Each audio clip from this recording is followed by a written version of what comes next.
Place maintenant au livre du vendredi signé Kamel Benkiran. Dans l'ombre de tes lumières, l'auteur raconte l'histoire de Sami, superviseur dans une usine de production de jouets. Un beau matin, il décide de ne plus aller au travail. Cette annonce finit par mettre son couple face à son passé et à son destin. Autant de difficultés que les protagonistes tentent de surmonter sans être sûrs d'y arriver. Kamel Benkiran que l'on retrouve en direct et en duplex du Canada, Montréal précisément. Bonsoir. Dans votre ouvrage, vous évoquez les difficultés physiques et morales de la fin de l'existence. Est-ce que ce sont des choses que vous redoutez après tout? Bonsoir Wadi. Eh bien, évidemment, ce sont des choses que je redoute. Je pense que la plupart de nous redoutent ce type de choses, de se trouver à un moment de sa vie, au soir de sa vie, comment dire, rejeté ou blâmé par les autres, ou carrément dans l'insécurité de la retraite, l'insécurité financière. Mais ce que je trouve finalement horrible, c'est de tomber en amour et de voir que cet amour n'est pas partagé, ou de tomber en amour et d'être finalement trahi par cette personne qu'on a élue justement comme la personne qu'on aime pour la vie. Et c'est justement le but de ce livre, c'est de dire que quand on atteint un certain âge, bon, il y a beaucoup de choses qu'il faut prendre en compte. Tout au long du livre, nous partageons le quotidien et le passé de Sami et Gisèle, son épouse, un couple qui s'aime d'un amour vache. Pourquoi reste-t-il malgré tout ensemble finalement?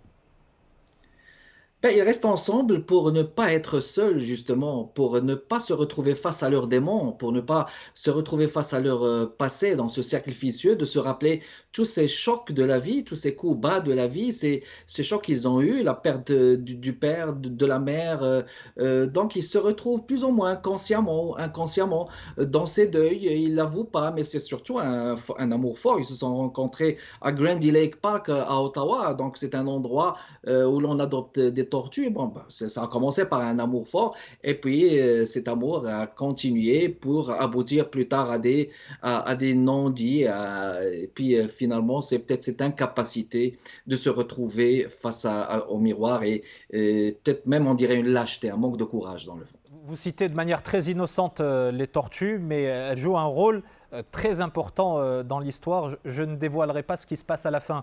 On découvre aussi le passé douloureux de Tout à fait. Gisèle, qu'elle traîne comme un fardeau. Pourquoi, malgré les années, est-ce que ça pèse toujours aussi lourd sur sa vie et puis sur son couple?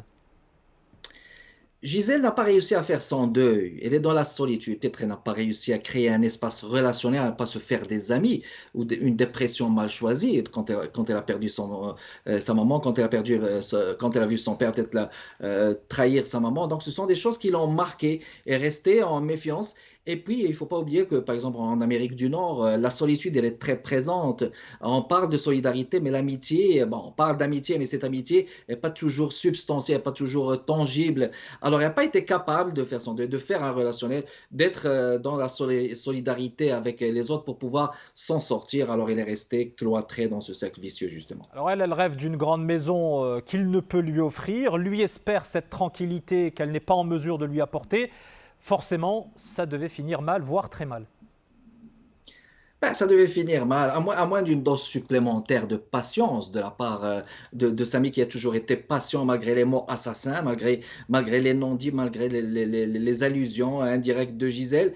Mais finalement, il ne pouvait pas s'habituer parce que dans le fond, le coup fatal devait venir tôt ou tard. Et là, on va dire, on parle de féminicide. Là, j'ouvre très brièvement une parenthèse. Le féminicide a été donc un thème d'actualité en vogue au Québec où des couples donc en péri où le père s'est acharné contre la maman à cause de la pandémie, à cause du Covid et à cause de cette période qui a été critique. Et l'Observatoire canadien donc des femmes au Québec a établi des statistiques qui sont alarmantes à propos justement du féminicide, d'où cette histoire inspirée d'un fait divers pour dire que les aînés, il faut en prendre soin normalement. C'est au soir de sa vie qu'on a besoin de plus de soins, mais surtout plus besoin d'amour. Un tout dernier mot, Kamel Benkiran, un dernier mot sur un autre ouvrage dont vous avez coordonné la réalisation autour du vivre ensemble et on rejoint quelques valeurs que vous évoquiez. Dites-nous-en un peu plus.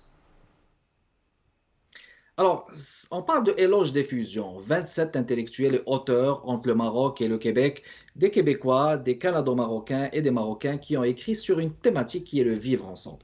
C'est une thématique galvaudée. On en parle beaucoup, mais j'ai coordonné cela avec mon ami Rachid Hamarras, pour pouvoir justement permettre à ces auteurs de s'exprimer sur le vivre ensemble et puis pour dire que justement le vivre ensemble, c'est pas juste un sujet qu'on trouve beaucoup, mais il faut juste savoir assimiler cette notion.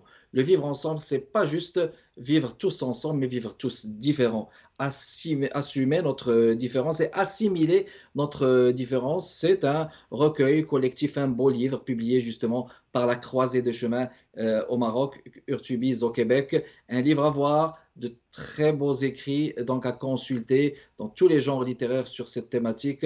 Il est dans la bibliothèque au Maroc Merci. et un lancement est prévu au Québec prochainement.